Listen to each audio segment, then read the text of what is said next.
Hi, and welcome back to Talk of the Town. We are checking in with our news partner today. This is Andrea, who's with WWBIC, also known as Wisconsin Women's Business Initiative Corporation. Thanks for being with us today. Thank you. We're going to introduce your guest in just a minute here, but WWBIC does so many things to help entrepreneurs. Today we're talking about food carts. So what do you have coming up this spring to support food cart entrepreneurs? Oh, well, besides our usual lineup of the business classes and whatnot, we have two events coming up. February 22nd, we're going to have our Strong Women, Strong Coffee series, and we're going to be introducing Christina May and Laurel are going to be talking about how they run their food cart, so that's a great one. And then on March 10th, we're having a food cart education fair, so that'll be a little longer morning, and come and find out what all it takes to operate a food cart. Oh my goodness, I can't even imagine. There's got to be so much that goes into this. This is Laurel, who is the owner of the Ugly Apple Food Cart. I love the name. That's Thanks. So cool. Thanks for being here today. Yeah, thanks for having me. So you were involved with food carts on a lot of levels. Let's talk about that. Yeah, well, I own a food cart. I started about 1.5 years ago and ran through last winter to kind of get the hang of it. And then starting in the spring, I joined the Let's Eat Out Association, which is kind of a cooperative of food carts that work together to book events and fundraisers and neighborhood dinners, things like that. And then I run my cart for farmers markets and in the morning for breakfast downtown. Wow.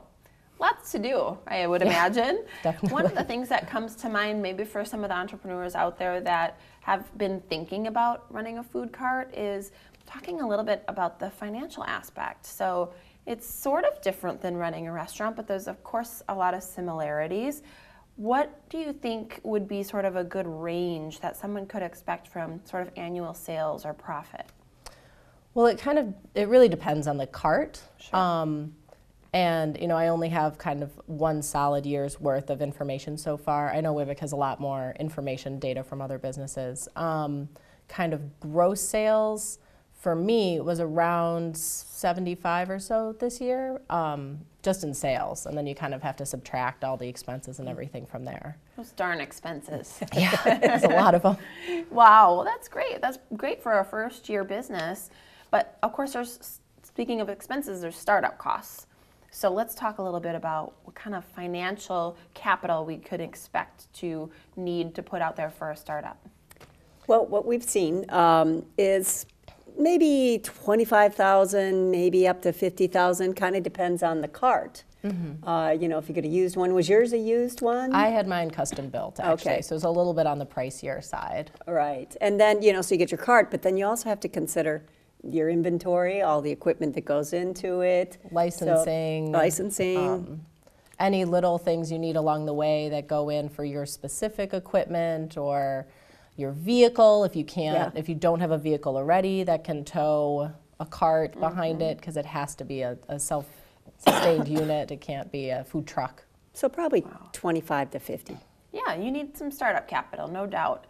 And let's talk a little bit about the sort of logistics, the where. Can you pick your own spot anywhere in the city, in the county, in the state? How does that work? No, not really. You can't just park anywhere? No. Well, it depends county by county. Sure.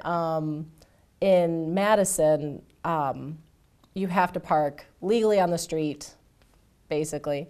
And if you want to be downtown, you have to participate in a review process that happens once a year in October, and that determines your spot for the coming year starting in April. Wow, interesting stuff. I never thought too much about that before, but something you think about probably regularly. Let's talk a little bit about, from the consumer perspective, if you're having an event, you want a food cart there, let's talk about how you can find a cart. What are some tips with working with a food cart vendor? A great resource is the Let's Eat Out organization. They, you know, kind of collaborate with several carts. If you have a specific cart in mind, like if you want to book the Ugly Apple, they can contact me even and say, hey, this group wants you and 3 other carts, and then they can reach out to other vendors. Also, if you're not sure how many carts you need, they have that information kind of per 100 people, how many carts you want, different types of food. It's really a great organization for things like that. Oh, that's really helpful. What a fun thing to be able to do at an event. Well, I love it. Thank you for sharing your story. And I know that Andrea WWBIC has helped lots of entrepreneurs, so it's neat to hear how you've kind of partnered up with some of these food cart entrepreneurs. Great Yeah. stuff. Yeah. Thanks for being with Great. us today.